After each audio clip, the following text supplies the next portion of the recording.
السلام علیکم ورحمۃ اللہ وبرکاتہ۔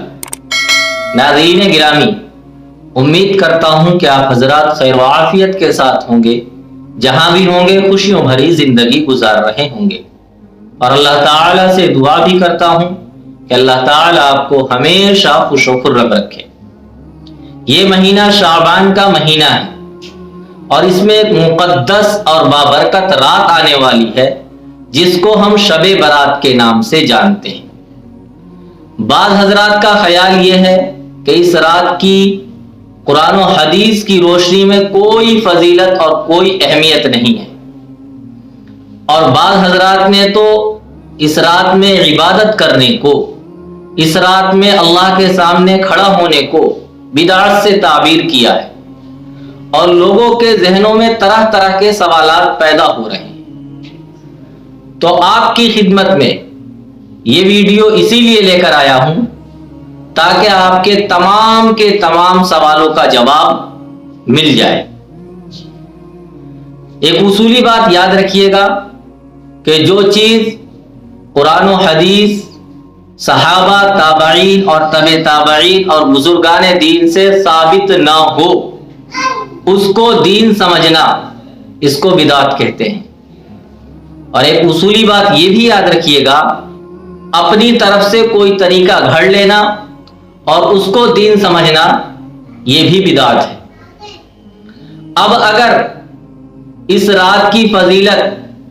قرآن و حدیث سے ثابت نہیں ہے، صحابہ سے ثابت نہیں ہے، تابعین، تبع تابعین اور بزرگان دین نے اس کی فضیلت نہیں بتلائی، تو پھر یہ کہنا بالکل درست ہے کہ یہ ایک بدعت ہے۔ لیکن حقیقت یہ ہے کہ اس رات کی فضیلت احادیث کے اندر آئی ہے، اور 10 صحابہ نے اس رات کی فضیلت کے بارے میں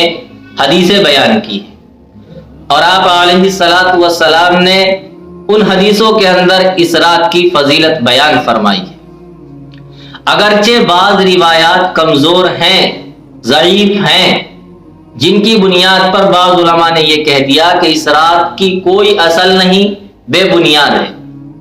لیکن ایک اصولی بات یہ بھی یاد رکھیے گا کہ فقہاء اور محدثین کا یہ اصول ہے کہ اگر کوئی حدیث کمزور ہے، ضعیف ہے، لیکن اس حدیث کی تائید دوسری حدیثوں سے ہو جاتی ہے تو اس کی وہ کمزوری دور ہو جاتی ہے۔ تو جب 10 صحابہ کرام سے اس رات کی فضیلت کے متعلق احادیث ہیں، تو پھر یہ کہنا کہ اس رات کی کوئی فضیلت اور کوئی اہمیت نہیں، یہ سراسر غلط ہے۔ خیر القرون کا زمانہ، صحابہ کا زمانہ، تابعین کا زمانہ، تبع تابعین کا زمانہ، ان لوگوں کی زندگی اٹھا کر ہم دیکھتے ہیں تو پتہ چلتا ہے کہ ان لوگوں نے بھی اس رات کی فضیلت سے فائدہ اٹھایا اور اس رات میں عبادت کی۔ البتہ اس رات میں کوئی خاص عبادت مقرر نہیں ہے اور کوئی خاص طریقے سے عبادت کرنا بھی ثابت نہیں، جیسا کہ بعض حضرات کا خیال ہے کہ 8 رکعت پڑھی جاتی ہے یا 4 رکعت پڑھی جاتی ہے، اتنے سلام کے ساتھ پڑھی جاتی ہے، پہلی رکعت میں یہ سورت اتنی مرتبہ پڑھی جاتی ہے، دوسری رکعت میں یہ سورت اتنی مرتبہ پڑھی جاتی ہے۔ تو یاد رکھیے گا یہ سب بیکار کی باتیں ہیں، فضولیات۔ جس طریقے سے عام حالات میں ہم نفلی عبادات کرتے ہیں، ذکر و تسبیح کرتے ہیں، نمازیں پڑھتے ہیں، اسی طریقے سے اس رات میں بھی کرنی چاہیے۔ آپ نفلی نمازیں پڑھیے، تسبیح پڑھیے، ذکر کیجیے، دعاؤں کا اہتمام کیجیے، اور سب سے پہلے اس رات میں وہ حضرات جن کے فرائض چھوٹے ہوئے ہیں، وہ لوگ اس رات کے اندر اپنے فرائض کی قضا کریں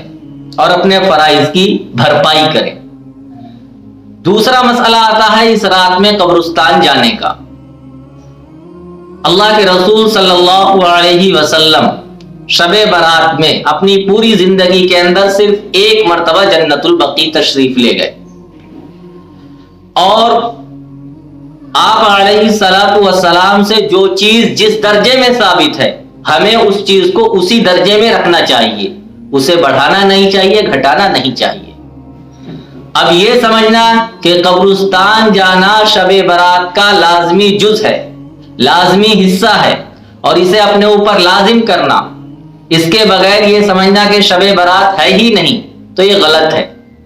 جب آپ علیہ الصلوۃ والسلام کی زندگی میں شب برات 63 مرتبہ آتا ہے اور آپ علیہ الصلوۃ والسلام صرف ایک مرتبہ گئے،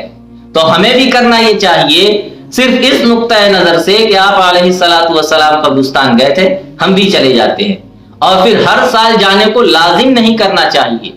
ہر سال جانے کا التزام نہیں کرنا چاہیے، بلکہ کبھی چلے گئے کبھی چھوڑ دیا۔ اسی طریقے سے نفلی عبادت میں یہ بات یاد رکھنی چاہیے کہ نوافل میں تنہائی مقصود ہے، اور اللہ تعالی چاہتا ہے کہ میں ہوں اور میرا بندہ ہوں۔ مثال کے طور پر ایک بادشاہ ہے، اور بادشاہ کا ایک دربار عام ہوتا ہے اور ایک خاص ہوتا ہے۔ بادشاہ نے کہا آپ سے کہ 9 بجے آنا میرے پاس۔ اس کا مطلب کیا ہے؟ 9 بجے آنے کا مطلب یہ ہے کہ وہ آپ سے تنہائی میں کچھ بات کرنا چاہتا ہے، کوئی راز کی بات بتلانا چاہتا ہے، لیکن آپ اس کے پاس پہنچ گئے مجمع کے ساتھ، تو آپ نے اس کے راز کو راز نہیں رکھا اور وہ آپ کو وہ بات نہیں بتائے گا۔ اسی طریقے سے اللہ تعالیٰ کا معاملہ ہے کہ اللہ تعالیٰ نے ایک عام دربار بنایا، ایک خاص دربار۔ عام دربار فرائض ہے، 5 وقت کی نماز کے لیے مسجد میں آئیے۔ اسی طریقے سے یہ خاص دربار ہے کہ تنہائی میں بندہ نوافل کا اہتمام کرے۔ ایک جمع غفیر کے ساتھ اور مجمع کے ساتھ یہ پسندیدہ عمل نہیں ہے، جیسا کہ عام طور پر دیکھا جاتا ہے کہ گھروں کے اندر محلے کی عورتیں اکٹھی ہو جاتی ہیں اور پوری رات جاگتی ہیں۔ اسی طرح مساجد کے اندر نوجوانوں کا طبقہ اکٹھا ہو جاتا ہے اور وہ پوری رات جاگتا ہے۔ تو کہنے کا مقصد صرف یہ ہے کہ آپ نوافل کا اہتمام کیجئے، لیکن جس طریقے سے وہ چیز ثابت ہے اسی طریقے سے کیجئے، اور اگر آپ اس طریقے سے ہٹ کر کریں گے تو بجائے اس کے کہ آپ کو ثواب ملے، آپ گناہ کے مستحق ہوں گے۔ اور ایک بات یاد رکھیے گا، شب برات کا حلوے سے کوئی تعلق نہیں، کوئی لینا دینا نہیں۔ عام طور پر ہمارے معاشرے اور ہمارے ماحول میں یہ ہوتا ہے کہ خاص شب برات کے دن حلوے کا نظم کیا جاتا ہے۔ یاد رکھیے گا، یہ ایک بدعت ہے، چونکہ حدیث کے اندر آتا ہے کہ اللہ تبارک و تعالی فرماتا ہے اس رات میں الا هل من مستغفر فاغفر له، کہ ہے کوئی مغفرت طلب کرنے والا، ہے کوئی معافی چاہنے والا، ہے کوئی استغفار اور توبہ کرنے والا کہ میں اسے معاف کروں۔ اب شیطان نے یہ سوچا کہ مسلمانوں کو معاف کر دیا جائے گا تو میں تو ڈوب جاؤں گا، تو اس نے اپنا حصہ بنا لیا کہ چلو حلوہ بناؤ اور ایک نئی بدعت اور ایک نیا گناہ شروع کرو۔ اور اسی طریقے سے حدیث کے اندر آتا ہے کہ اس رات کے اندر اللہ تبارک و تعالی اتنے مسلمانوں کو معاف کرتا ہے جتنے بنو کلب کے بکریوں کے بال ہیں، چونکہ بنو کلب جو ہے ایک مشہور قبیلہ اور ایک بڑا قبیلہ تھا جس کے پاس بہت زیادہ بکریاں تھیں، اس لیے اللہ کے رسول صلی اللہ علیہ وسلم نے ان کی بکریوں کے بال کے ساتھ تشبیہ دی۔ تو شیطان کو یہ چیز برداشت نہیں ہوئی، تو شیطان یہ ایک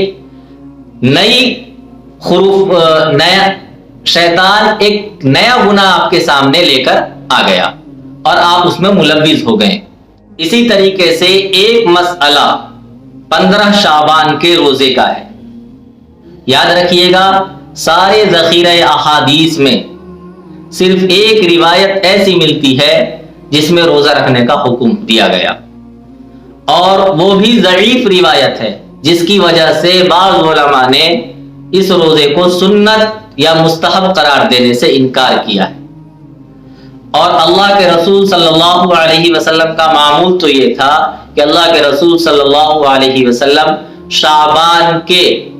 1 تاریخ سے لے کر 27 تاریخ تک، یعنی یکم شعبان سے 27 شعبان تک زیادہ سے زیادہ روزہ رکھتے تھے، اور اللہ کے رسول صلی اللہ علیہ وسلم نے 28 اور 29 شعبان میں روزہ رکھنے سے منع فرمایا، تاکہ اگلا جو مہینہ آ رہا رمضان المبارک کا، اس کے لیے ہم تیار ہو سکے، ہمارے طبیعت کے اندر نشاط پیدا ہو جائے اور ہم خوش دلی کے ساتھ روزہ رکھ سکیں۔ اور اسی طریقے سے اللہ کے رسول صلی اللہ علیہ وسلم ہر مہینے میں ایام بیز میں روزہ رکھتے تھے۔ ایام بیز کہتے ہیں 13، 14 اور 15 تاریخ کو۔ تو اگر کوئی مسلمان صرف اس 2 نقطۂ نظر سے، اس لیے کہ یہ شعبان کی 15 تاریخ شعبان کے دنوں میں سے ہے۔ دوسری بات کہ اللہ کے رسول صلی اللہ علیہ وسلم ایام بیض میں روزہ رکھتے تھے، یعنی 13، 14 اور 15 تاریخ میں، اس لیے میں روزہ رکھتا ہوں، تو اسے ثواب ملے گا اور وہ اجر کا مستحق ہوگا۔ باقی اس لیے روزہ رکھنا کہ شعبان کی 15 تاریخ کو خاص طریقے پر یا شب برات کی وجہ سے، تو یاد رکھیے گا جیسا کہ میں نے آپ کو بتایا کہ صرف ایک ضعیف روایت سے ہے، اور اس کو بھی بعض علماء نے اسی لیے کہا کہ یہ سنت اور مستحب نہیں ہے۔ فقط والسلام۔